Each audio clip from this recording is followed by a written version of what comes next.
If you enjoy the outdoors, walking, bike riding, or jogging, the Franklin Bellingham Rail Trail is for you. You'll find paved parking at the Grove Street entrance in Franklin and at Lake Street, Center Street, and Fox Run Road in Bellingham. Come explore and enjoy all 4 seasons along the rail trail. You can also help to support and develop our trail. Join us, the Franklin Bellingham Rail Trail. It's the natural thing to do. For information, visit franklinbellinghamrailtrail.org. Community radio in the public interest. You're listening to WFPR-LP, Franklin on 102.9 FM. And worldwide at WFPR.FM. Thanks for being with us. Hello, this is Frank Falvey with Frank's Music. And Jim, you've been on the wine program. Jim Derrick is the great host of... Recording in progress. Can you hear me? Pat, can you hear us? Am I coming in? Pat, can you hear us? I can hear you. Can you hear me? Absolutely. Are you, Right. you take the meeting from there? I can take it from here. Good evening, everyone. Pat Gallagher will call tonight's meeting of the Conservation Commission to order. Just a brief announcement before we get started. This Conservation Commission meeting is available to be attended in person and via the Zoom platform. In an effort to ensure citizen engagement and comply with open meeting law regulations, citizens are able to dial into the meeting using the phone number 929-205-6099, and the meeting number is 839-0006-3168. Or you can go through the Zoom application, and the website for that is in our posted agenda. And again, using the meeting number 839-0006-3168. If you're having any trouble accessing through that link, you can dial the phone number again and use *6 to toggle between mute and unmute, and *9 to raise your hand. And we welcome any and all feedback and comments either in person or via Zoom. Happy to have everyone with us this evening. Just before we get started, we'll take a quick roll of the commissioners who are present in chambers and on Zoom. Jeff, want to start with you? Jeff Miller, present. Michael Ryan. Meg Hagan. Jeff Livingstone. Richard Johnson. Great. And I am Pat Gallagher, and I think we're just missing Mark LePage this evening. So thanks everyone for being with us. First up on our agenda, and just I guess one more quick announcement before we get started with the public hearings for this evening, or 2 more, my apologies. Just want to remind folks that we're continuing through the open space and recreation plan process with the goal of getting a draft of the plan in order in the next month or so. And we have an upcoming public hearing on June 5th to review that draft plan. So would encourage everyone, if you have questions, comments on the plan, you're able to submit feedback or learn more about it through our website, which is franklinma.gov/conservation. And you can click on the link to the open space and recreation plan. We're continuing to accept comments and any comments that are submitted either through the link on our website or via email or over the phone in person at a public hearing. All of those comments are incorporated into the plan itself. All of those comments are critical as we're trying to put together this 2023 plan update for the open space plan. So that is the first administrative announcement. And the second is that we have rescheduled our Conservation Commission Earth Day celebration for this Saturday, May 7th, or this Sunday, May 7th. It'll be, Rika, are we on from 9 to noon or 9 to 1 o'clock at Delcart? 9 to 1. 9 to 1. So 9 to 1 o'clock, Delcart Conservation Area. We'd love to see you there. The weather is looking great. And we've been kind of restarting these for a few years since we were able to escape our basements after the pandemic, and so we'd love to see you at Delcart on Sunday. So now we'll jump into the public hearings. First up this evening, we have a continuation of the notice of intent for Spruce Pond Aquatic Management Program. Is anyone from Spruce Pond or their representative with us?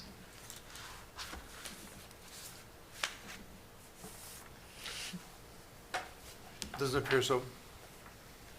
And just again, confirming that if there is anyone on Zoom representing Spruce Pond. Rika, have you heard anything from I have not. from the Spruce Pond folks? I've had no correspondence. Maybe after this meeting, if you could, send them an email and copy me, noting that, we expect them to be present or to notify us if they will not be present. I think both as a professional courtesy and because, this project is an after-the-fact NOI in lieu of an enforcement order. So this is not simply a project that they are bringing forward and have the right to proceed with it and go as quickly or not as they want, because this is an after-the-fact project. Got it. We expect some cooperation there. So if you wouldn't mind delivering that message. Yep. This is a public hearing. If any commissioners have any comments or questions, or any members of the public, I'm happy to receive those now, with the caveat that it doesn't seem like we have the applicant with us. I mean, the question on anything or just one particular one? So just on this particular hearing, which is for the Spruce Pond Aquatic Management Program. So if you have any questions or comments on this matter, Thank you're welcome to share those.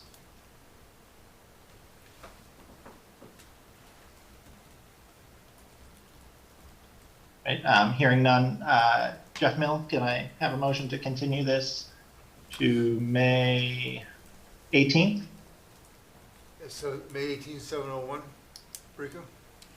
May 18th, 1/8. Okay, Mr. Chairman, I'm going to give you a motion to continue the NOI hearing for Spruce Pond Aquatic Management Program to the 18th at 7:01. Thanks, Jeff. A second. Thanks, Meg. Michael, how do you vote? Vote to continue. Jeff Livingstone, how do you vote? Vote to continue? Meg? Vote to continue. Richard? Vote to continue. And Jeff Mill? Vote to continue. Right, and I vote to continue as well. So Spruce Pond NOI is continued to May 18th. Next up, we have a continuation of the NOI for 25 Forge Parkway. And understand that they have requested a continuance. Just wanted to confirm if anyone from 25 Forge Parkway is with us tonight. Seems like no. Rika, any other updates to pass along on this one? Yes, the applicant just provided a response to Beta 2 days ago on the planning board stormwater side. Typically, the commission leaves stormwater to the planning board unless it's within conservation jurisdiction. So Beta still, Gary James, this PE that does stormwater for Beta still has to review that correspondence, that submission. So. Okay, great. Thanks for the update. Do any commissioners have any questions or comments at this point?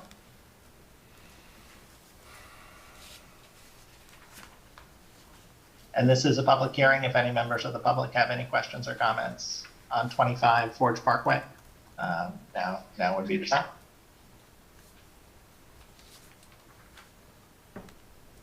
Hearing none, Richard, can I have a motion to continue 25 Forge Parkway to May 18th? Give me a motion to continue the NOI for 25 Forge Parkway to May 18th, 7:02. Second. Thank you. Meg, how do you vote? I vote to continue. Jeff Mill, how do you vote? Vote to continue. Michael? Continue. Richard? Vote to continue. And Jeff Livingstone? Vote to continue. Pat Gallagher, I vote to continue as well. So 25 Forge Parkway is continued to May 18th. Next up, we have the continuation of an ANRAD for 1 Paddock Lane. Is the owner or their representative for 1 Paddock with us?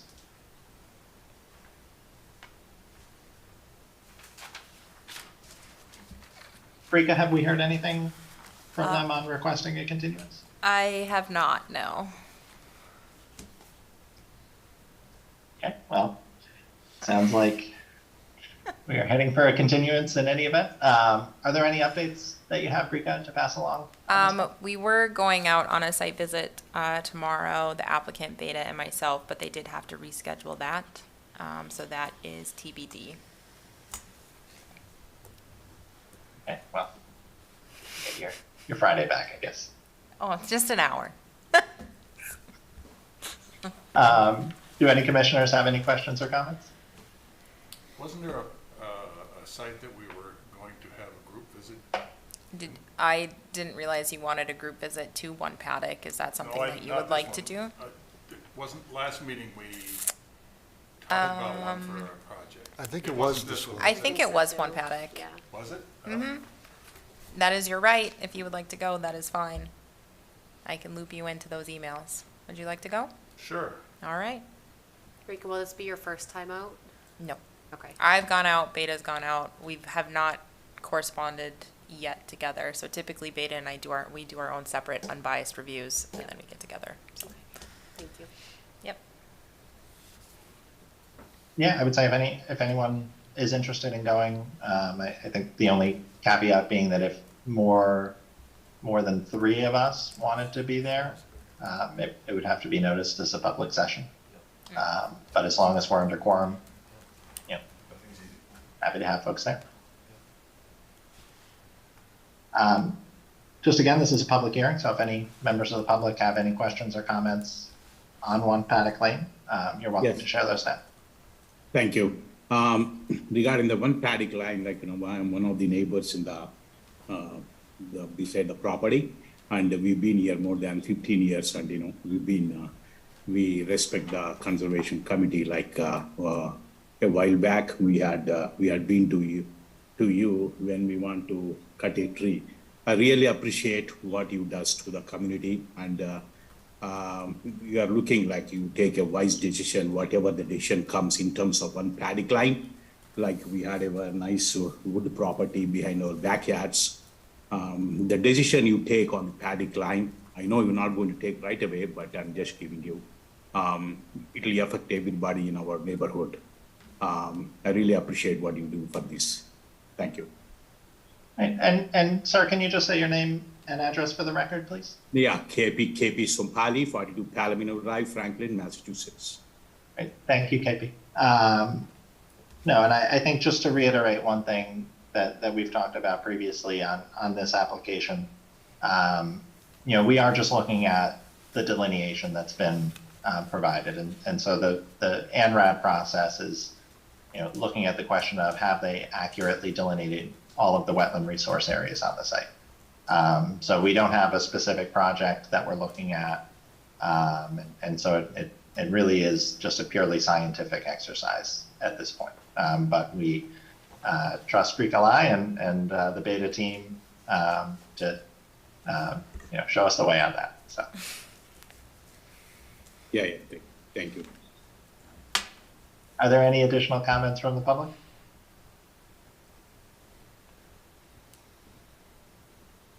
Great. Hearing none. Meg, can I have a motion to continue the NRAD for One Paddock to May 18th? I give a motion to continue the ANRAD for One Paddock Lane to May 18th at 7:03. Second. Michael, how do you vote?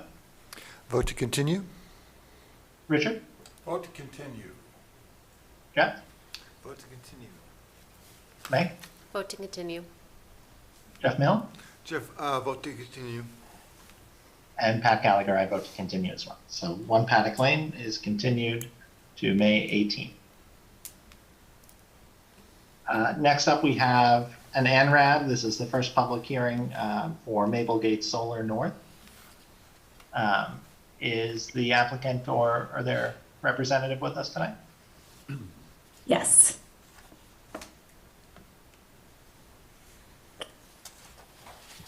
Right. Good evening, everyone. Thank you so much for your time tonight. My name is Attorney Allison Fennell. I just wanted to briefly introduce myself and our team on this project. I am with the firm Brown Legal PLLC. and we represent the property owner Maplegate Realty Trust. The parcels of land that are subject to this development project are those that make up the existing Maplegate Country Club. The applicant for this project is NextGrid Meskelbean LLC, and the project is a proposed solar array that will be developed in 2 phases. We are referring to them as the north parcel and the south parcel. Our current application is only with respect to the northern parcel, which represents approximately 62 acres of the overall site. And with me tonight are John Cusick from Bowler Engineering and Dan Wells from LEC Environmental Consultants. And at this time, I'm going to turn it over to John. Good evening. Thank you, Allison. And for the record, John Cusick. I'm a professional engineer with Bowler Engineering, also a Franklin resident and quite familiar with the area and the site. So if I could share my screen, I would like to do so. I'm going to keep my presentation very, very brief. I realize it's the first presentation in front of the commission. You have not had a chance to send us out for peer review, so we understand that and it'll be looked at closer. So to that end, I'm going to keep this thing very, very high level. If you want me to dig into any more details, I'm certainly willing to do so in here, and Dan's here as well. But I will not bore you with some of that before your peer reviewer and agent are able to review the project in detail. So I think it's a pretty straightforward project. It's a large project, obviously, but I think it's relatively straightforward in that it is a, let me share my screen here. It's a buffer zone only project. There is no wetland filling on site, no floodplain on site, no endangered species. The riverfront area associated with Mine Brook is off site, doesn't come onto the property. So pretty straightforward, just buffer zone only.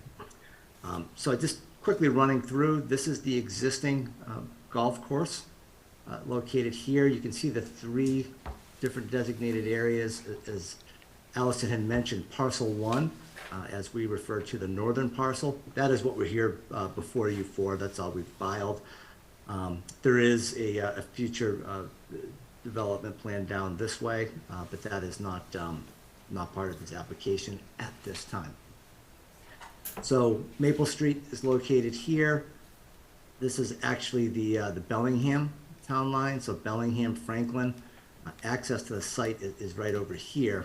Many people actually think this is Bellingham just because of Maple Street and how you get into the site, but it's actually fully in Franklin.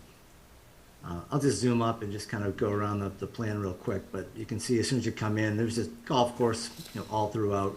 These lines here are the wetland line, and I show the 100-foot buffer, just so you can see what we're referring to. The main drive aisle comes into the site here, comes right through this wetland area, and then you've got a big parking area over here, clubhouse down this way, and again, as you continue on, just you've got the fairways and greens and all that good stuff associated with golf. So that is the existing conditions. What we are proposing to do, and it's going to be in the same orientation, so if you just note that north property here. Switch over. Did my screen switch? Yes. Okay. So this shows the same property, but this again, Maple Street, the Bellingham Franklin town line over here. So access into the site isn't changed. It's the same roadway that comes in. As I mentioned, all work is in Franklin, and the majority of the project is within the disturbed area of the golf course for the most part. So the solar arrays are scattered throughout the site. We've worked closely with the fire department to come up with the access that they would want within the site to be able to get their vehicles in within the property. And with these types of developments, you've got a golf course which is in active use. You've got a lot of people out there. You've got a lot of fertilizer. You've got a lot of lawns. You've got a lot of manicuring. All of that goes away with this. Essentially, what ends up happening is you'll put up the arrays. The arrays have gaps between them, so when water hits, it actually gets down to the ground, and then at that point, the really short cut grass gets replaced with a meadow mix. So the actual ground cover is really more conducive to infiltration or what have you. Additionally, you'll note within the site, you can see these red dashed lines. That's just part of the infrastructure with the existing course. You know, as you come in, and that's the road, that's the clubhouse, and these are just the cart paths all throughout the property. You know, you're coming through here, and this is just all the big parking area that's located there. That's all coming out. So as part of that, we're reducing probably close to 3 acres of impervious area as part of the project. So we definitely have a reduction in impervious area. In this location here, that's just some of the infrastructure that's needed, some of the electric and generators and that sort of thing, or the electric equipment rather, excuse me, is located in that area. But there's really not a lot to these types of projects by way of stuff to look at. It's solar arrays and access in, and then the electric structures here. I will note this area in green that we have. This is just a proposed basin. It's about 2 feet deep, essentially, from the bottom of the basin to the overflow, and then the berm is about a foot above that. Everything's kind of draining down in this direction, which makes sense. If all the wetland system is over here, the general drainage pattern is in this direction. So just capturing that, putting in some of the basin, trying to get that back into the ground. Dan's notice of intent package that was submitted was quite thorough. Everything is in there, but here's just an exhibit that was part of that. You know, we essentially just overlaid the plan. Again, same orientation. North is up. Maple Street is here. Bellingham Franklin line is here. The dashed yellow line just represents the what I'll call the limit of work. That's just where the arrays are going, and the access drives that are in there. What you'll see here is this green represents where there exists impacts within the 50 and the 100 feet. Yellow is 50 to 25 feet. And we've actually made it just a clarification because the original submittal wasn't clear in this regard. So we also have blue, purple, and red, which I'll describe in a moment. So the blue is the area from 0 to 25 feet, which we are pulling out this parking field that's located here. So we wanted to clarify that was coming out.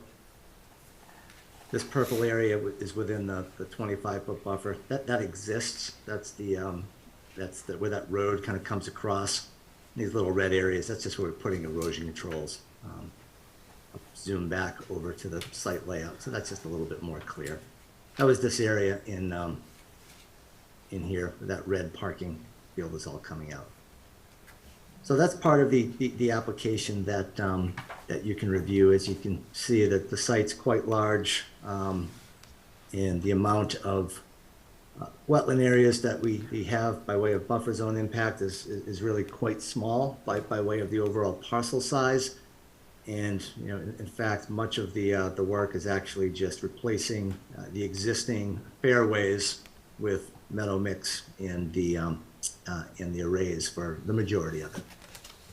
So with that, I would be happy to go into any more detail. The full site plans that were submitted, it's a large set. I want to say it was 47 or so pages, about a 50-page set. I don't think you want me going page by page. I'm happy to do so, but that was really the high level of what we're looking to do here. So with that, I will turn it over. Great, thank you, John. Appreciate the presentation, and I think you know, to your point, we've just gotten started digging into this, so I think we will take the opportunity to continue to review. But in the meantime, wanted to see, Brika, if you had any initial comments or questions, or if Beta had any initial comments or questions as well before we take it to the commission. Sure. I'll just speak for Beta. They have not yet gone out to the site. So they don't have anything as of yet. I just have two things to note. One, there is work within the no disturb zone, but it is for erosion controls. John, I will need a variance request, like an actual letter on a letterhead, just asking for variance. That is very minor in my opinion for erosion controls. Second, the images that he showed, the black and white site plan with the full solar array, is actually on the drainage report, not in the NOI. But John, I don't have the colored version that you showed with all the buffer zone impacts. I'm not seeing that. And if you emailed it to me, I do apologize. No, I did not, and I will. It was part of the, I believe it was part of the notice of intent report that was prepared. However, I will resend that to you because when we were just looking at the hearing, I wanted to clarify that this area within the 0 to 25, which I was mentioning, we're actually ripping up the pavement that's in there. So the initial one that we prepared made it look like there was, unless you really looked into it, made it look like there was more impact than it really is. It's actually more of a benefit in this area from pulling up some of the pavement. Okay. So I will resend that to you for the record. Perfect, thank you. You're quite welcome. And I'll also send the black and white one as well, just so you can see everything I presented. Okay. That's all, Pat. Great, thanks, Speaker. I just want to correct, I misspoke when opening the public hearing. I think I said that this is an ANRAD, but this is a notice of intent, as we have heard. So I just wanted to make that clear for the record. Do any commissioners have any initial questions or comments?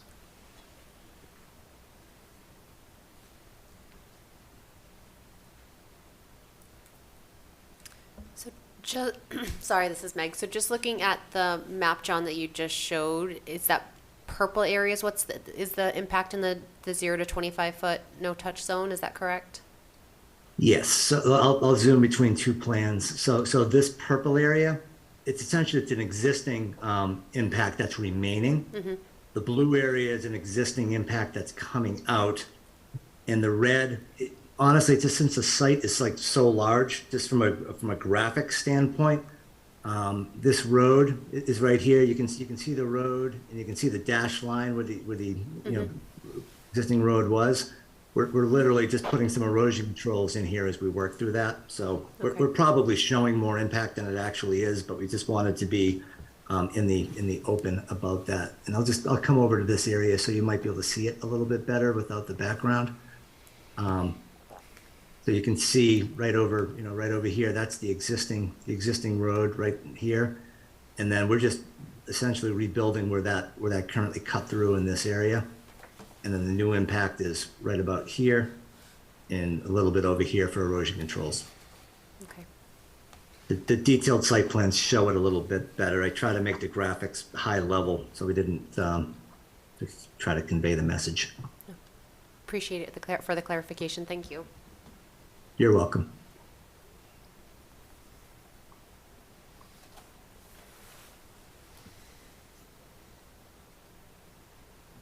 Any other questions from in chambers? Could you just please point out where the wetlands are? It's kind of hard to see.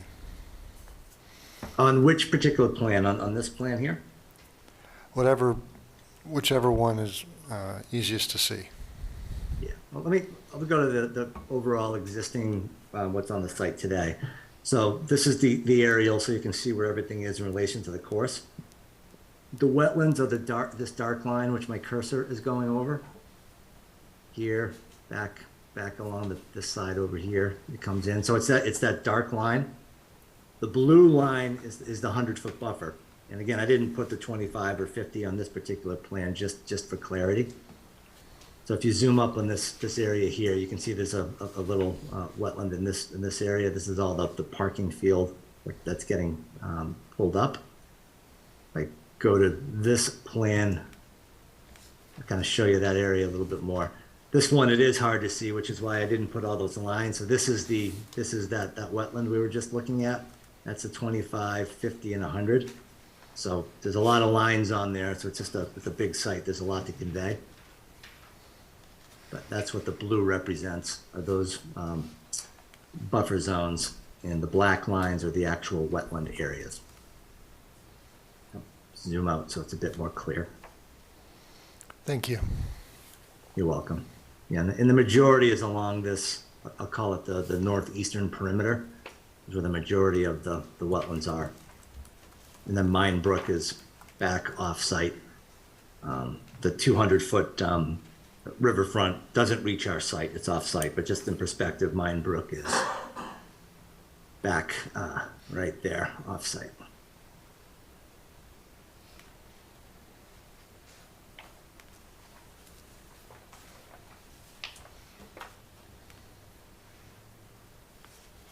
John, one just initial question, and sorry if you mentioned this. In the NOI, it talks about reducing impervious by about 3 acres. Is that through, just taking out existing cart paths and things like that? Correct. I'll switch over to this plan. So it's hard to see, so I'll zoom up, but the red shows those existing paths going throughout the site. So those will all get kind of torn up, so we don't have that impervious area going through there. So you've got the paths. And then this area over here is that parking field that you can see through the, when you look in the aerial. So there's a lot of parking in this area, and then down in this area over here. So all of that will get torn up and then replaced with just the meadow mix ground cover. And I apologize because I haven't been through in a ton of detail, but in terms of, there's obviously a lot of tree removal involved here. Do you kind of catalog anywhere, where it's in a buffer zone, where you're taking out trees in the buffer itself? So I don't think we break that out anywhere specifically. You can see the tree lines on the detailed plans where that is, but just to show you, the majority of it is not in the wooded areas. And the majority of it you can see is, essentially in here. You've got those parking areas that are through here. Right over here is one area where there is some tree removal in this area. You can see the swath of trees right here. That is probably the largest area where we're doing something in that area right over here. But for the most part, it's really all in fairways and then maybe in some of those, I'll call it the tree areas outside the fairways. Let me see. I think the Dan's report actually had a good picture to kind of show what that, areas like this where you have between two fairways. You actually have like a row of trees. So on the plan, it might look like a wooded area per se, but it's really just some, the break between the fairways. Right, and I guess I'm just bringing it up because I know, and just in full disclosure, have golfed over there, and I think, and I don't know kind of where specifically, but there's obviously some pretty mature trees on the property, and we have this come up in the context of other projects where, the bulk of the project is outside of our jurisdiction, and understand that there's only so much that we can really say about those impacts. But I think anywhere there's an impact in the buffer zone, that's something that we would want to take a look at. How's that being mitigated? Understood. Yep, we can take a closer look at that and try to have some more information just to present that in a way that's easier to see that impact. Oh, thank you. You're welcome.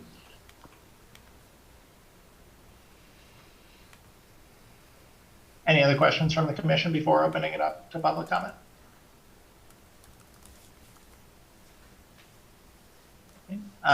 If any members of the public have any questions or comments, either in chambers or on Zoom, feel free to either step up to the mic or raise your hand on Zoom, and happy to hear from you.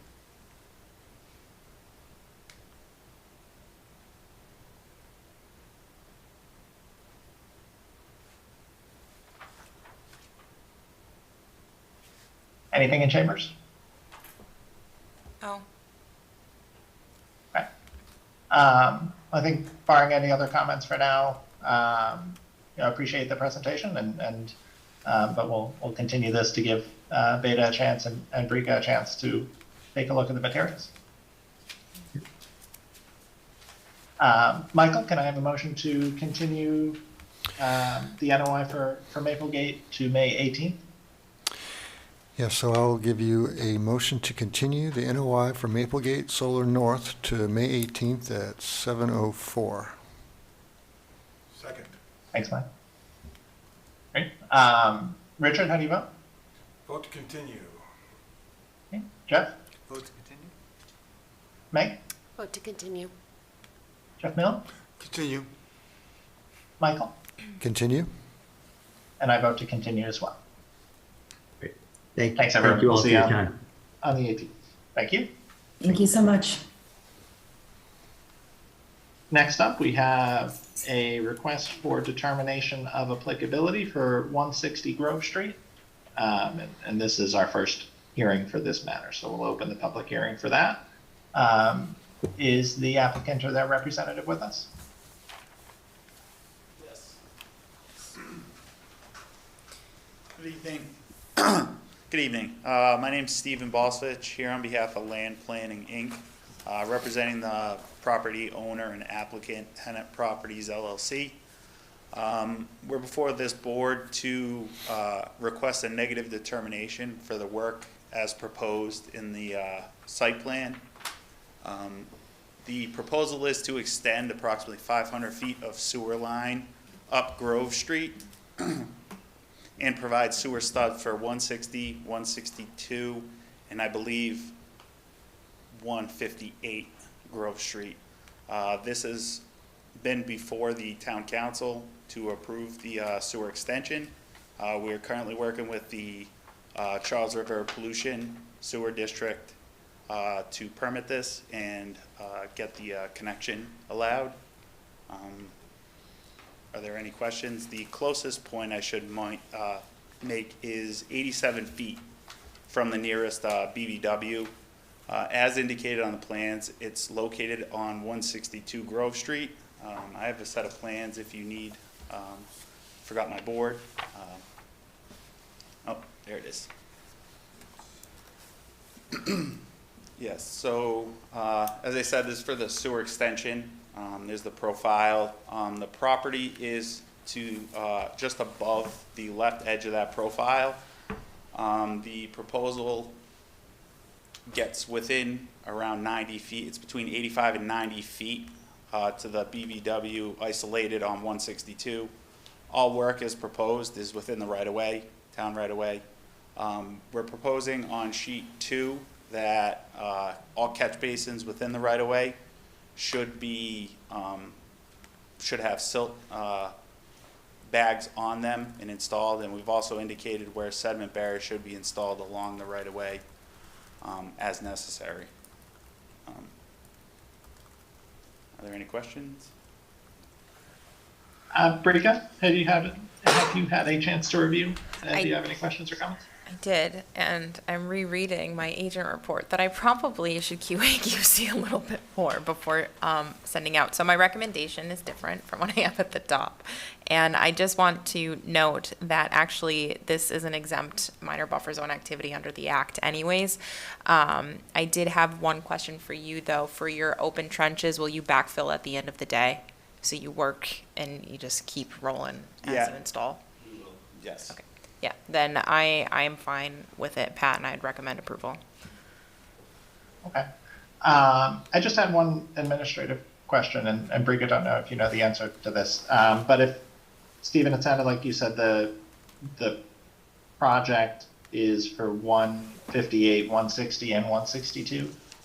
So, per the engineering department, because we're extending the sewer line up to 160, they also request that we provide stubs for those addresses.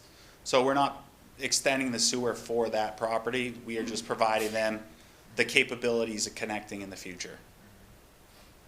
Okay. I guess if engineering signed off on that, that's fine. I just want to make sure, I mean, like, this will be recordable, and should it go on record title for all of those properties. I think would defer to you. You're the applicant, but just wanted to flag that and make sure that you had thought about that point. Yeah, I think all the installation of the sewer line is going to be overseen by the town engineer. I believe it's required that we're going to have to submit as-built plans, and yes. Okay. I would also like to point out the property does also have an existing notice of intent order condition. So this has been before the board as far as the property at 160. That's right. That's right. I don't have any other questions. Do any members of the commission have any questions or comments?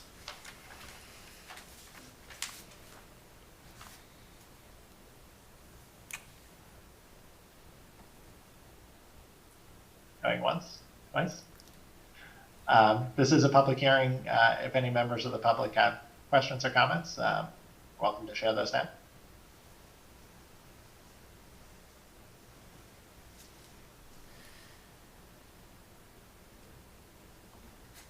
I guess hearing none, I think, we'll proceed with closing the public hearing and then voting on the negative determination. Does that sound right, Brika? Yep. A negative is a positive.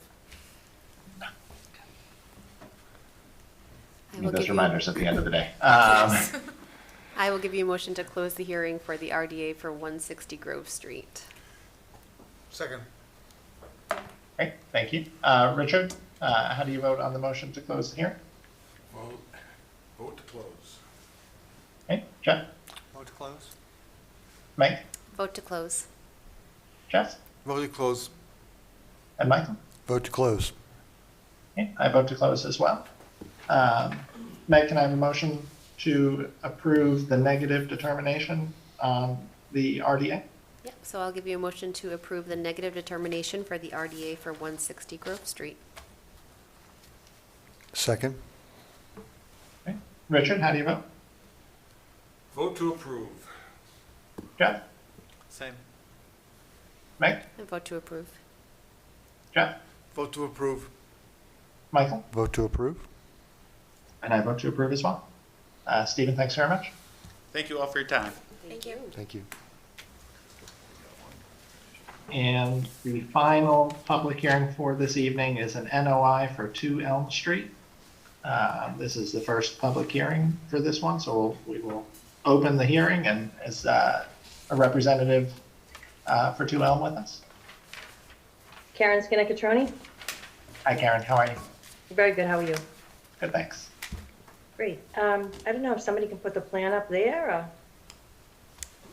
It's up, Karen. Oh, it's up. Great. Okay. So for the record, my name is Karen Skinner-Catroni. I'm representing Robert and Ann Belusi,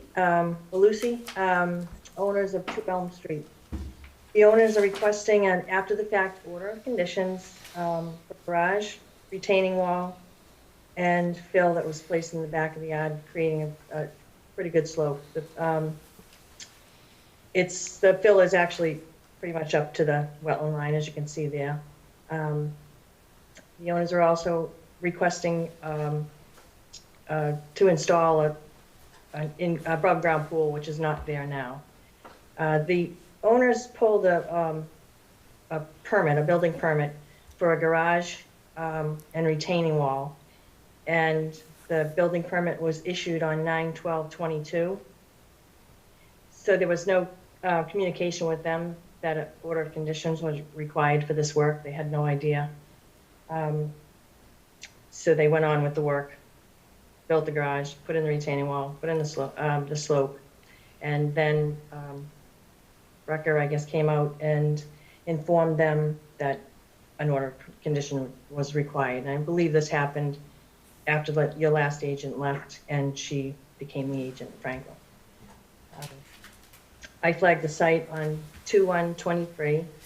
I met, and it's pretty much, as I said, at the edge of that slope, that fill. I met Rucker on the site about 2 weeks ago. She was kind of concerned about flag 4. She'd like us to remove the fill and kind of investigate where that flag is. We could be under the fill. We don't have a DEP file number, so we're here, we can't close the hearing tonight, so we're here kind of to discuss where we can go, next steps involved with this project. So if you have any questions, happy to answer, but we'd like to discuss where we should go from here. The owner was going to have a landscaper come in and pull back all the fill, but we thought it might be best to come and talk to the commission about where they'd like us to go. Thanks, Karen. I think there's a lot to unpack here. And I mean, this is going to require a lot of kind of collaborative thinking. I guess, Brika, we'll start with you, but I would just, as I'm sure Brika is going to say, and I'll reiterate, that I think until anything is specifically authorized by Brika or by the commission, that no further action should be taken out there for the time being. No concerns. We totally agree with that. But Brika, could you share just any initial, and again, knowing that we need to unpack this a little bit? Sure. So I think it might help for those of you that have computers in front of you. There are photos in your Google Drive. If you wanted to share those with your other commissioners to really grasp that slope. So to Karen's point, the applicant did reach out prior to my time and was told that they could continue with the work. The work then grew and extrapolated from there, as you know, dreams and wishes do when people are designing their backyard. And it had, I don't know, it grew from there. I don't have other words to say that. So there's a slope that was installed, which is pretty steep, and it does go right up to that wetland line, and I believe actually goes into BVW. I moved some of the rocks away, which should be photos in there that show iron concentrations on the soil surface. So that's a red rust, right? Iron rusts color in some of those photos, and that goes underneath the toe of slope. So I had suggested to Karen and Bob that, well, first, initially, that slope needs to be pulled back and safely for whoever the operator is and for the surrounding resources to really determine where that wetland boundary is.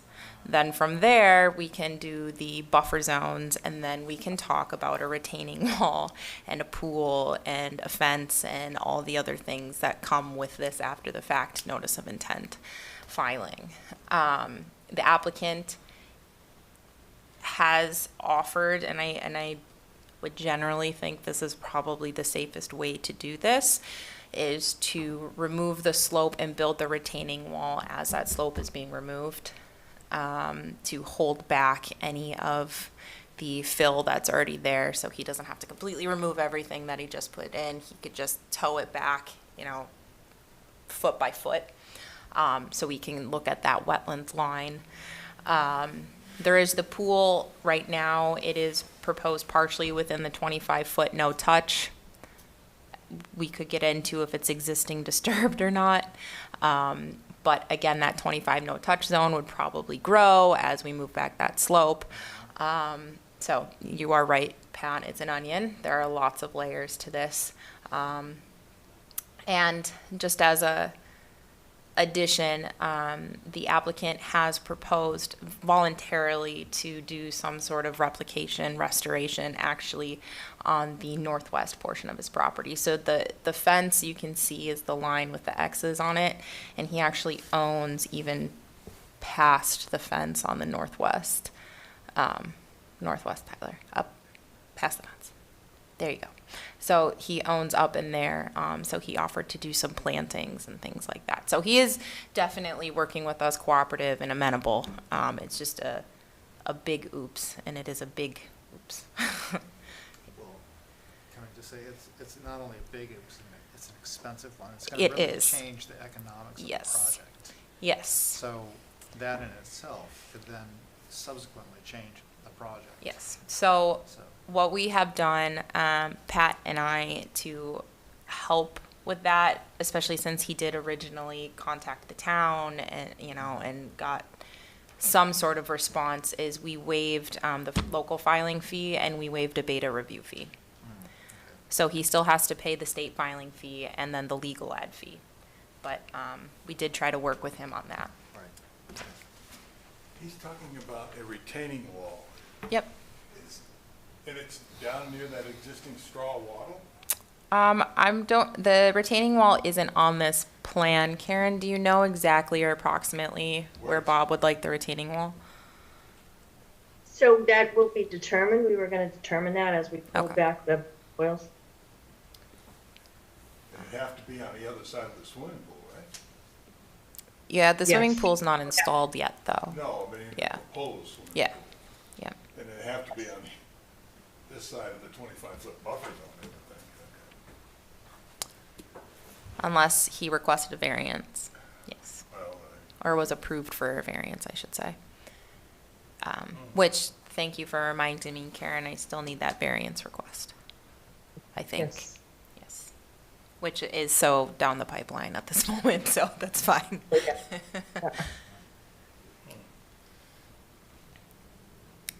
Aaron, do you, just a question on the topic of the pool, and again, acknowledging that this is a few steps down the road, but do you know if there's a particular reason why it's been sited in that area as opposed to being oriented maybe horizontally instead of vertically, and would that pull it back a little further from the buffer? So the owner is there tonight. I believe he's in Franklin, so we could ask him. Hi there, Bob Beluzzi, 2 Elm Street resident. As you're looking at the drawing, as we look at it, to the left of where the proposed pool is, there's 2 very large maple trees that we wanted to save. So kicking it sideways wasn't gonna work. Kicking it the other way, it would run into the garage. If you can see what would be north of the pool, so towards the bottom of the screen, where it says 10-foot minimum, that roughly V-shaped, the pool will sit into that radius. Between that, that's a retaining wall we put in because the bottom of the stairs from the deck is a raised area compared to what was after that wall. There was an existing slope that was eroding with drainage over time, invasive species, the whole 9 yards. So we put the retaining wall in to stop that and to allow the above-ground pool to meet that surface level for a walk-in feel, so to speak. So, and as far as the dimensions of the pool, had I known any of this, I wouldn't have purchased the pool ahead of time. But I can't give it back now, and that's the dimensions. Yes. Any other questions? I'm here. So it can't move this way closer to the retaining wall? I wouldn't say that that drawing per se is accurate. It's a oval pool, so there's more of a radius to either end, and I intend to tuck it just as close as the installer will put it to the concrete. He's also limited by building code. Correct. It has to be 10 feet off of any permanent structure, which we determined to be the deck and the corner of the garage. So this is a puzzle. That's what we are. So, yeah, I think, and Bob, thanks for being there, and appreciate, Brika's kept me in the loop, and appreciate the kind of collaboration and working with us on kind of solving this. And we don't fault you for this. I think, this is an unfortunate misunderstanding, and obviously this is your property and you are responsible for it, in the sense of any outside wetland resource areas. But, I think it is unfortunate that we're at this point. But thank you for working with Brika on this. We talked about, Brika and I had talked about whether this is something that should go kind of in the order that Brika was talking about, in terms of not authorizing the entire project up front, but first authorizing, the what would be necessary to put in the retaining wall, and so that would mean, removing some of the slope, discerning where the wetland line is, and then going kind of in that sequence. Does that, and I think this still needs to be reviewed by Beta, but preliminarily, Bob, does that make sense to you? I mean, pragmatically, it does make sense until we won't know where the edge of the wetlands are until we begin to excavate. Maybe that's not the right word, pull back the toe of the slope. Until we know where that stops, we won't know where 25 feet from that point is. To contend with is the garage being 28 by 40, so from the back corner of the house, it's roughly just past center, so let's say 25 feet maximum that goes back. I can't see on the drawing from here, but without that fill behind the garage, there is nothing to support the footings and foundation. That's the big difference in grade, which led us to start filling that to begin with. So the footings are just a standard footing for the garage? They're not built down? They're built down. How far? 4 feet? 3 feet? More than that, 6 plus. Oh, so there footings is and foundation. Okay. So there needs to be fill there. I mean, my basic, very rudimentary understanding of how a foundation works, you need soil pressure inward. So something needs to be there. The other thing, and I know this really isn't your purview, the garage is 28 by 40 at the southwest corner of the garage is a pull-through. The idea being, I have a full garage door there, and I'd have, no matter how steep a slope, I'd be able to get lawn tractor equipment back there to continue working on the project. It's a nice garage. It's, like you said, it's a bit of a quandary, and as Brika pointed out, before we even got a permit or anything, the first place I stopped was the Conservation Commission office. I think I spoke to Tyler. There was another woman there. I believe, like she said, it's true, we were either between conservation agents or whatever, and they gave us a good faith answer. I never would have proceeded with this had I known. The NOI application reflects putting a wall in. If that's what's determined to need to be, so be it. I can't speak to my ability to afford that right now. So I'm interested to hear from the elected members of the commission on their opinion on the situation. Could I just, I'm sorry, interject just real quick, because I would like to say that wetland flag 7 to wetland flag 5, I'm generally okay with. It's really wetland flag 5 to wetland flag 3 where all that fill is. Correct. So I wanted to make that note when you brought up the garage, that the garage should be okay. At least, this top northeast corner of it for sure. Yeah, that's well outside, that's definitely permittable.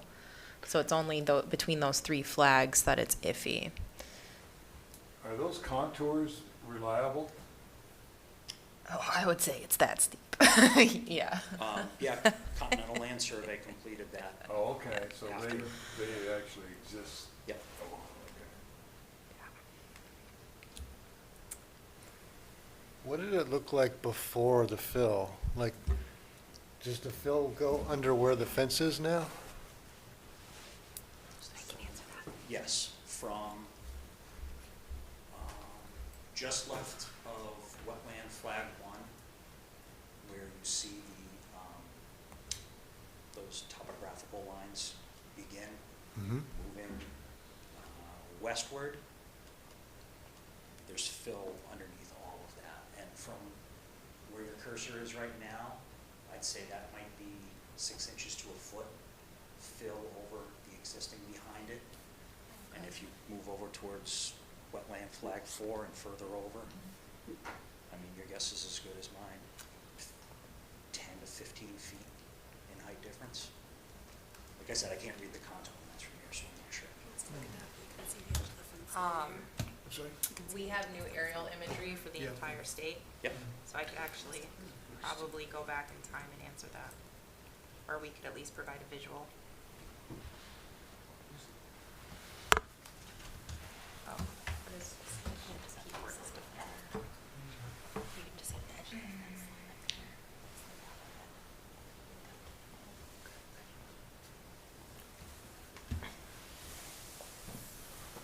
just, Big Brother's always watching, just so you know, because these are some really nice, clear. When is this, Rika, do you know when this is most recently dated? This one is July 30th of 2022. Oh, great. March 30th, 2022. So there's the fence. So before the garage. Right? Because, yeah, your garage is right here, I think. Yep, the garage will come back there. And So then the right where your fence. cursor is now was the corner of a fence we installed. It's hard to tell from an aerial photo, but south of that fence, the back line of that fence, dropped down about 6 feet. Down to what I thought was more flat, and the initial plan was the pool was gonna go there, and we were gonna build it into the higher portion of the grade. When the pool contractor came to shoot grades, that it takes a while, but it drops down way more significant. So in order to get the pool level, so the water didn't pour out one side, he was like, you're gonna have to bring in fill.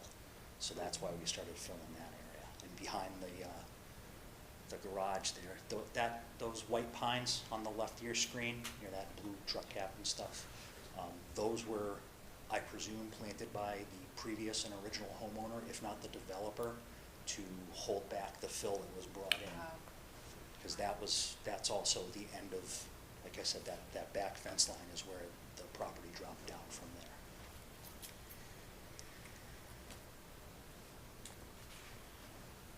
Ah, rats.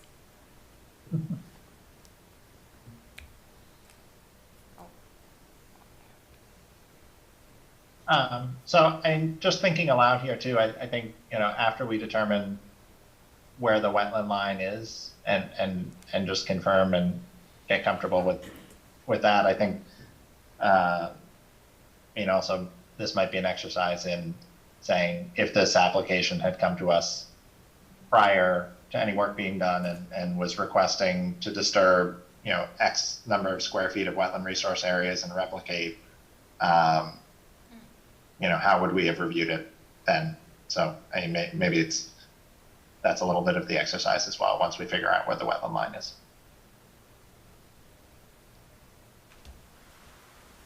Yeah. I think this is also a quintessential case. If the slope was already there existing, which it was, I mean, that's perfect conditions for that wetland to grow.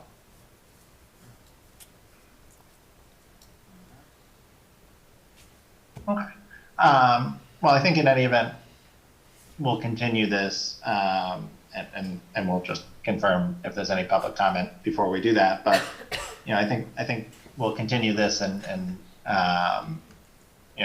interested to hear, Rika, what you and Beta see out there when you have a chance to get out. Beta's not going, start. FYI. Oh, Beta's Yep. not. Okay. Yep, we waived peer review. So. Well, when It's all you have me. a chance to get. Sorry, Bob. Any other questions or comments from the commission, just before opening it up to public comment?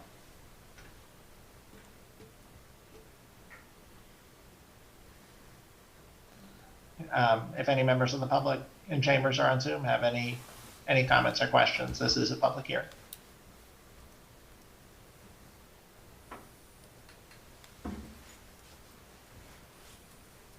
Well, hearing none. Jeff Livingstone, can I have a motion to continue this to May 18th? Motion to continue the 2 Elm Streets, the NOI for 2 Elm Street to, what is it, the 18th? Yes. May 18th? I'll second that. Okay. Meg, how do you vote? I vote to continue. Jeff? Vote to continue. Michael? Vote to continue? Richard? Vote to continue. And vote to continue. And Jeff? Yep. And I vote to continue as well. Bob, Karen, thanks for coming in tonight. Great, we'll get in touch with Becker and we'll get the ball rolling. Yep, yeah. Great, thanks. Thank you. Thank you. Have a good night. You as well. That concludes our public hearings Thanks, for Bob. this evening. We have two minor buffer zone activity applications. The first is for 12 Addison Avenue. Is the owner or their representative on with us? Just the property owner.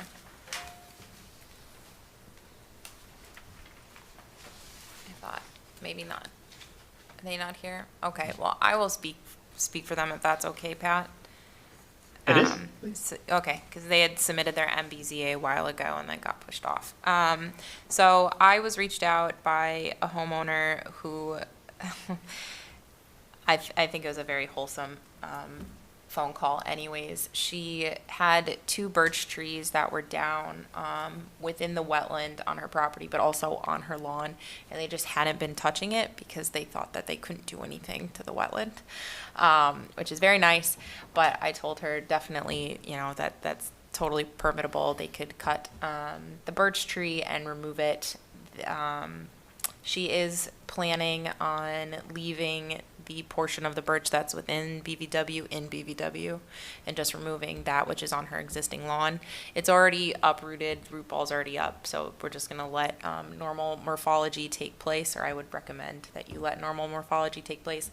But the reason why she's filing sans that, an MBZA, is because there's some, if I remember correctly, multiflora rose and oriental bittersweet surrounding the utility boxes on her property, which is also wetland adjacent, and she wants to remove that. She told me while I was on site that she, when she moved in, the wetland was really beautiful, and now it's just overrun by invasives. And again, she thought she couldn't do anything, so she just let it all go. So I told her she very much could do something. She just needed to file and communicate that with the Conservation Commission and myself. So I know typically, Pat, you like to wait for the homeowner to be here, but I would be comfortable recommending an approval. Yep, I have no issues at all with that. And to look up morphology, though.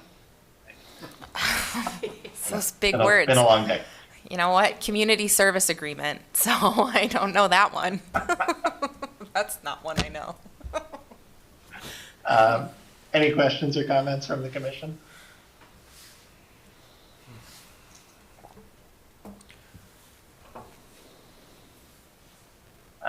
Hearing none, Jeff Mill, can I have a motion to approve the MBZA for 12 Addison? Sure. I give you a motion to approve the MBZA for 12 Addison Avenue. Second? Okay. Richard, how do you vote? I vote to approve. Jeff? Vote to approve. Meg? Vote to approve. Jeff? Approve. Michael? Approve? And I vote to approve as well. So 12 Addison is approved, and now we have an MBZA for 1 Green Street, That's all you. which we're all looking forward to.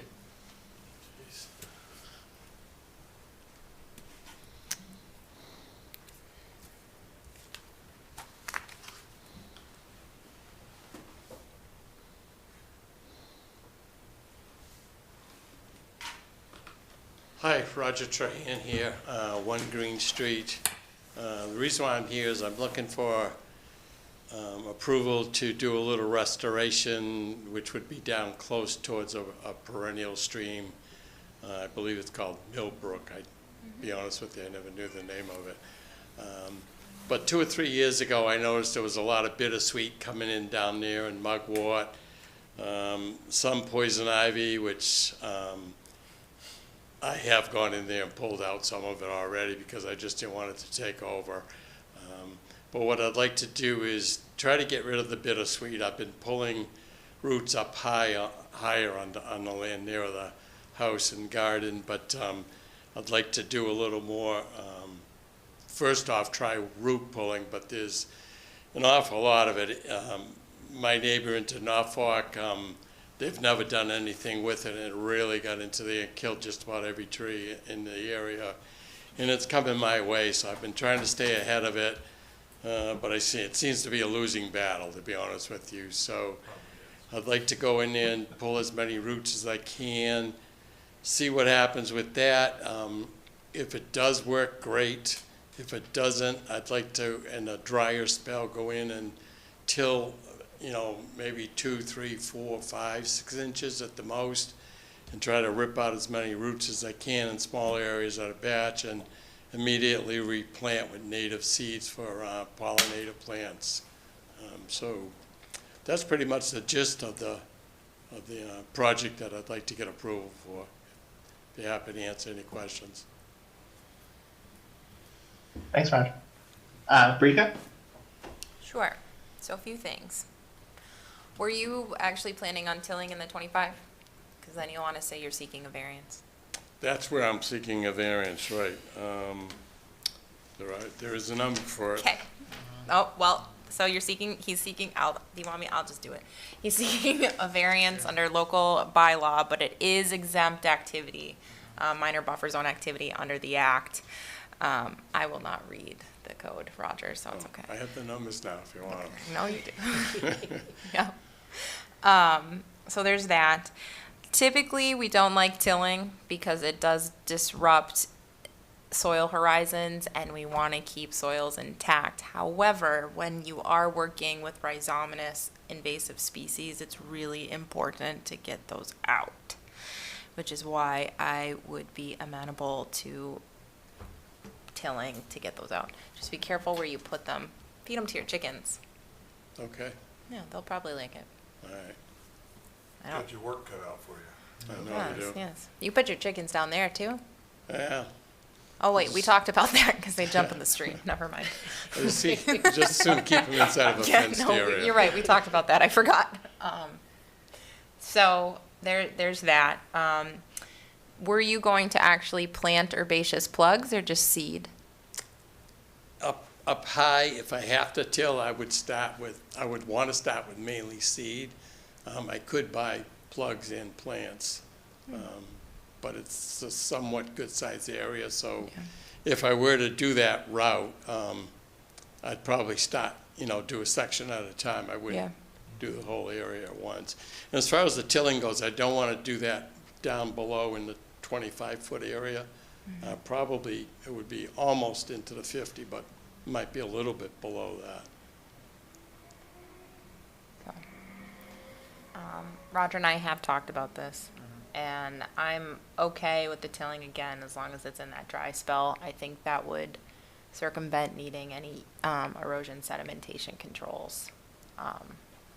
Just as long as we can get those soils stabilized right away. If we do have a thunderstorm, though, I would like to stabilize it somehow. So whether that be some sheeting, a mat, maybe even a silt fence. Okay. Which again, we typically don't approve for projects, but it is at a low cost to residents. We have approved it in my tenure here already. Not in winter, though.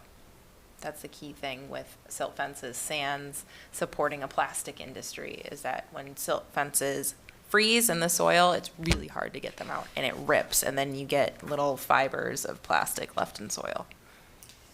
So, just as a lesson.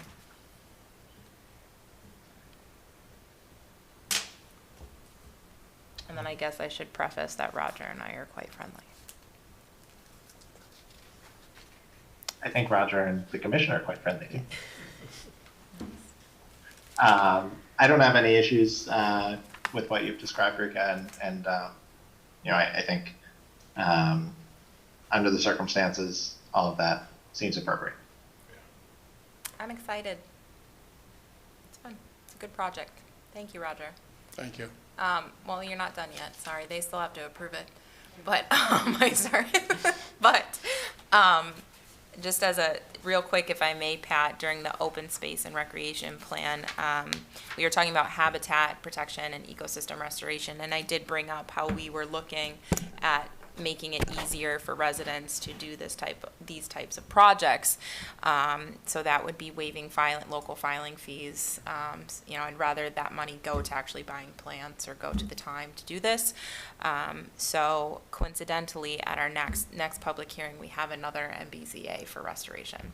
So word's getting out with everything that we're doing, and people are thinking about it, and people are wanting to do the same things. Thank you for being our guinea pig. I think it's great. Yes. Okay, now I'm done. Any other questions or comments before voting on this? I think this is a good idea, letting people go in there, and if we don't do something about it, the bittersweet and all the other plants there will just take over, and your wetland is history. Yep. So it's a good idea. Thank you.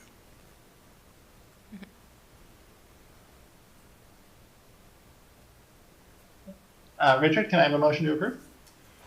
So give me a motion to approve the minor buffer zone activity on 1 Green Street. Second. Right. Jeff Livingstone, how do you vote? Approve. Meg? Vote to approve. Jeff Mill? Approve. Michael? Approve? Richard? Approve. And I vote to approve as well. Thanks, Roger. Thank you.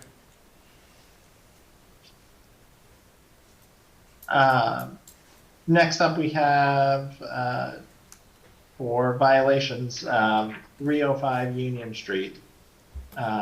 Rika, have you gotten any updates? No, and I did not ask because I anticipated the answer. So, When there's any news, we'll hear about it. yes. Well, maybe, but DEP will let me know. So there's that. Okay, well, maybe. Maybe, yeah, maybe. Who knows? So in the longest running of our open items, I think we just need to extend this one for another 30 days pending, any further advisement from Mass DEP.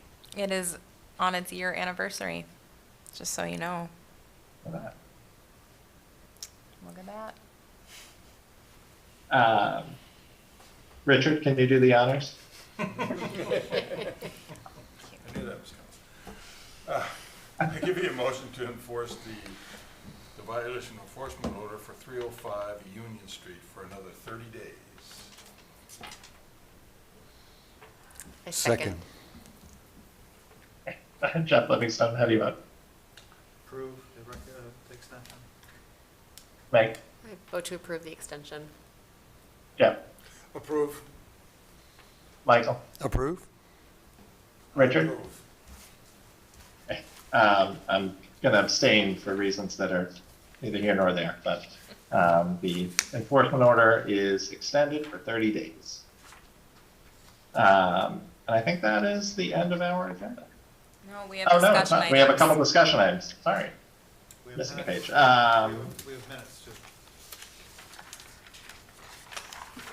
Okay, let's do the minutes first. Any questions or comments on the minutes from April 20th?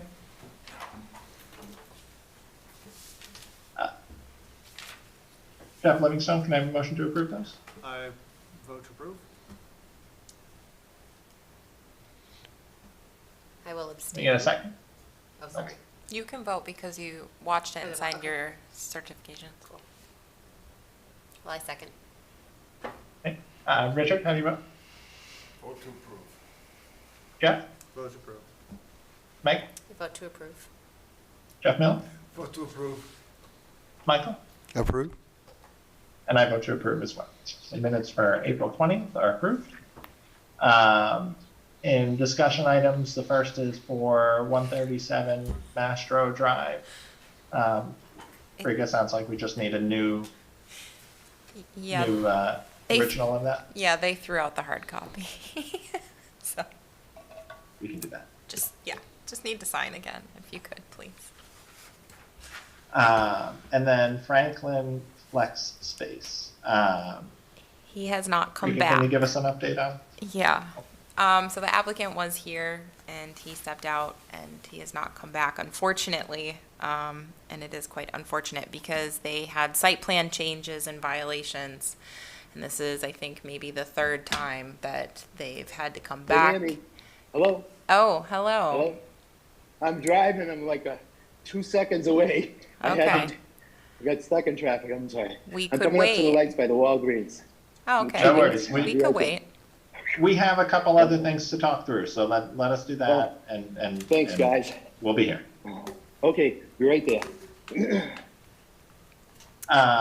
So just for, while we're waiting for that, Delcart on Sunday, just wanted to make sure, so, if folks are available, what time, Rika, would be helpful to be there for setup? Is 8 o'clock? 8, yes. 8 would be helpful. Great. I think Mark said, I know Mark's not here tonight, but I think he said he'd be able to be there. Meg, is Jim available? Jim will be, he leaves tomorrow, so he will be gone for the next week. I will be there as early as I can get the boys up and out the door. That's okay. So I got the union, or the grounds union crew to do it. They want the OT, so that's fine. Do we need to bring any tools or accoutrements with us? No. No? Food. People come for food. I'm gonna go, I'll pick up food on Saturday. I'm running a half marathon on Sunday morning, unfortunately, many reasons. But I'll be there for the second half of Delcart, but I'll drop off food. Jeff, are you gonna be able to be there first thing on Sunday? I'm not sure. I don't know. There was Okay. there was a planned event in upstate New York, but I'm not quite sure if we're going yet or not. Jeff Milne, what's your schedule for Sunday morning? Should I drop food off? Sure, I'll be there at 8. Okay, perfect. So I'll grab some stuff on Saturday and drop it off, and hopefully see you back at Delcart, around 11 o'clock, assuming that everything cooperates. Can Any other interject on that real quick?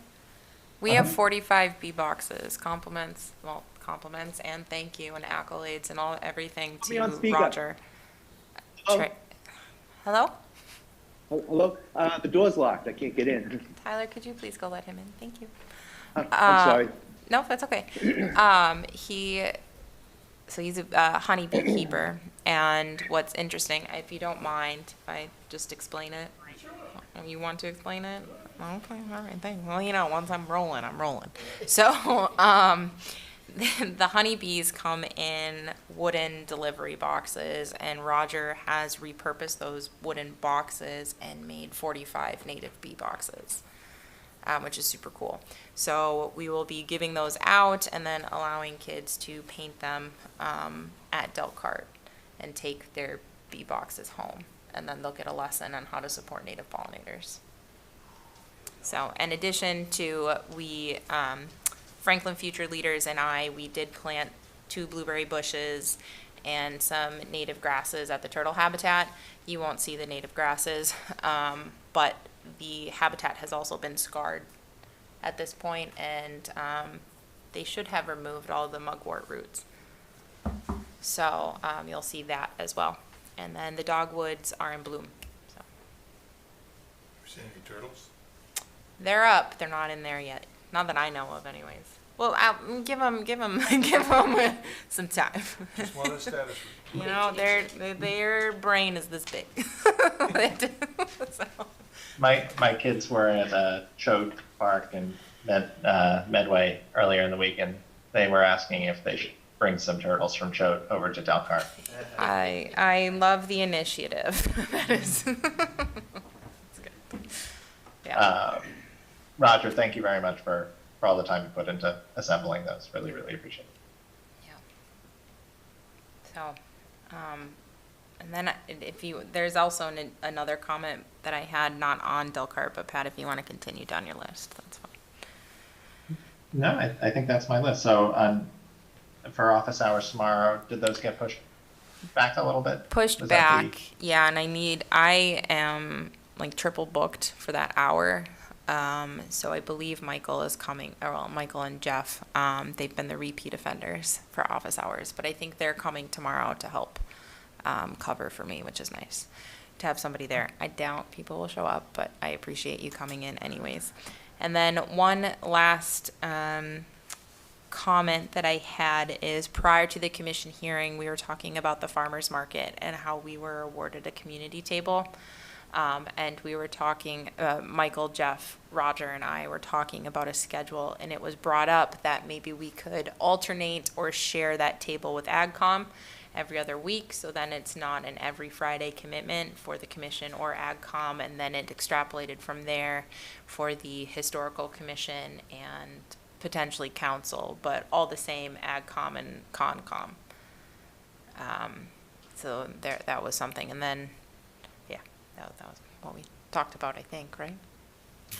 So I just wanted to bring that up since the farmer's market does start in June. If CONCOM cannot take that table because it is a community table, I would ask that, you know, we release that for some other community group, though. So.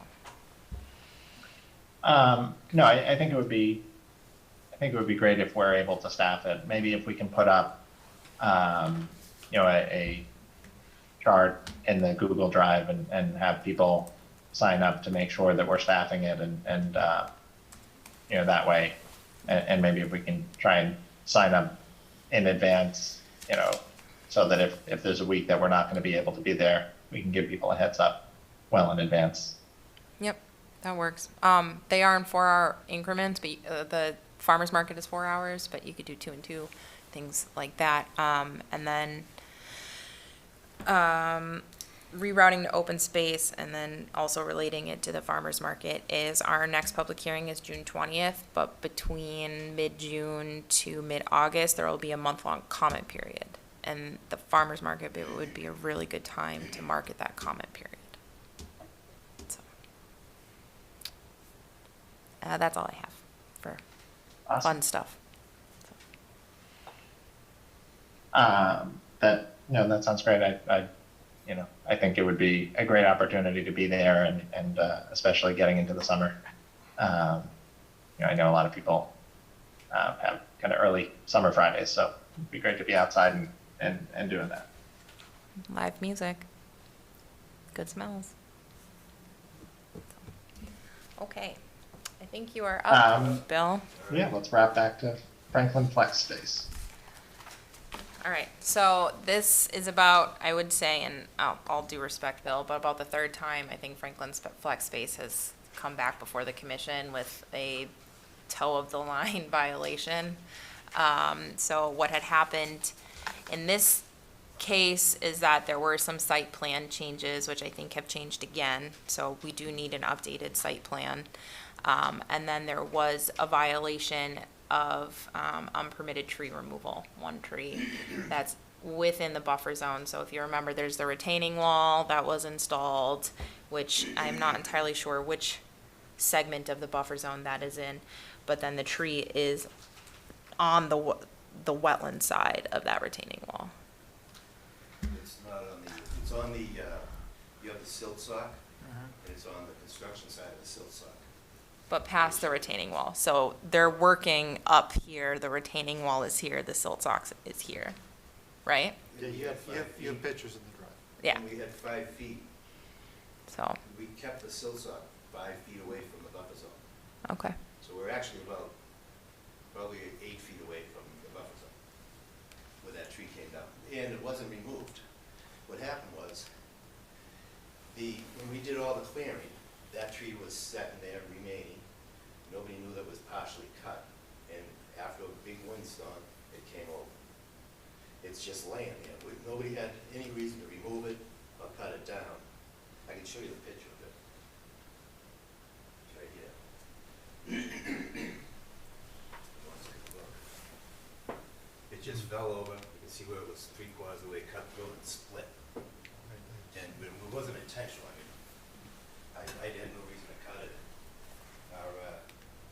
Our wall is, I can show you the wall, sorry. The wall is behind it. Okay, yeah. So, it's just something I have to get out of there. If you want me to take it out, I can take it out, but I just left it. So it is in the buffer zone because the project, yeah, so, but that's what I'm saying. So the tree removal still is within the buffer zone, which is a jurisdictional area for the Conservation Commission. But it wasn't something I removed, it fell over. Okay, the call was that it was removed, but all the same, if something is going on within buffer zone, it needs to be communicated to the conservation department, We were all done. even We if there are finished site everything. plan A month and a half changes. later, a tree falls over. I called the people involved and said, a tree fell over. Mhm. And what am I supposed to do? The tree falls over on the other side of the buffer zone.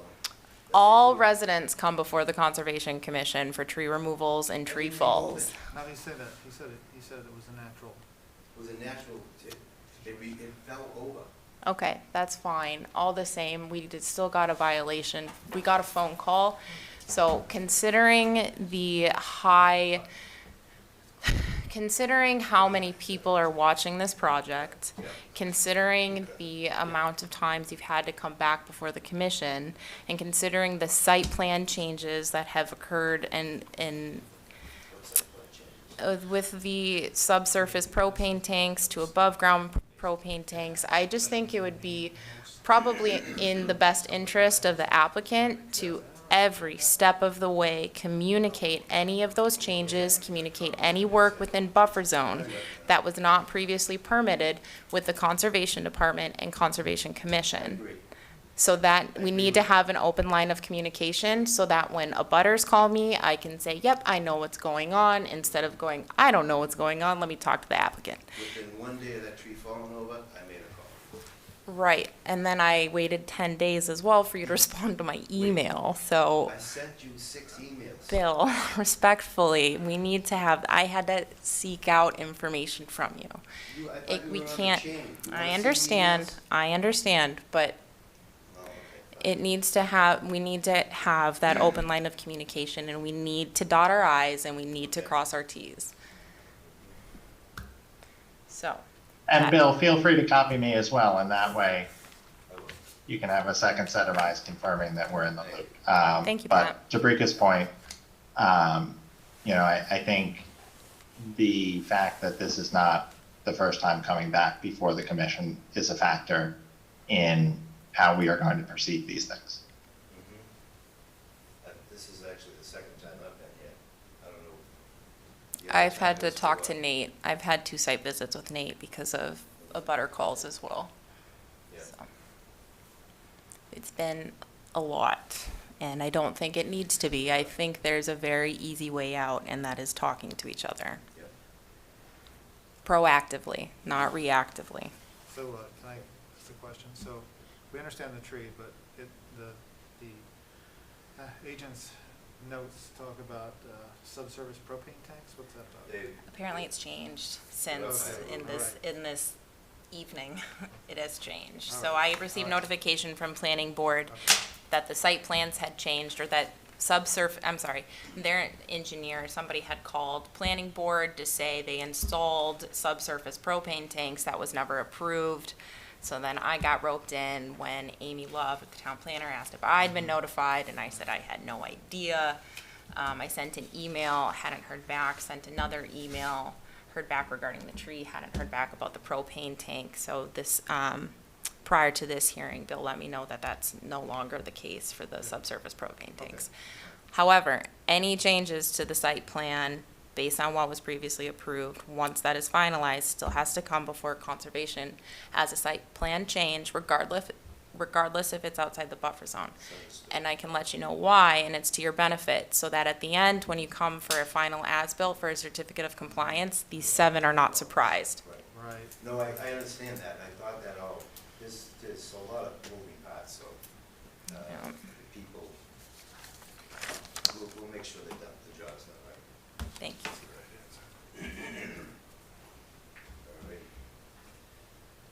All right. Well, I think we're all on the same page now, so. Thanks, Val. Thank you. Yep. Take